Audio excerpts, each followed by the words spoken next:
তোমাৰ কথা ভাবিলেই জানা জোনা উপচি পৰে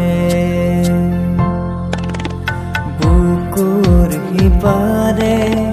এহেজাৰ গোলাপে ৰঙা ৰঙা কৰি মেলে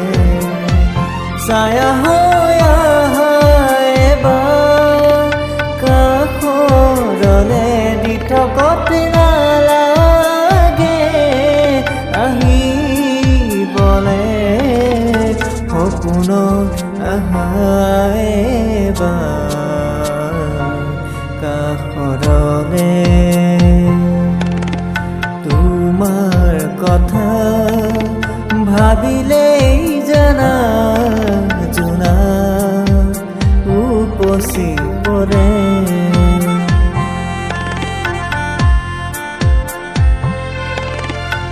এটি বেলি ফুটে কানে কানে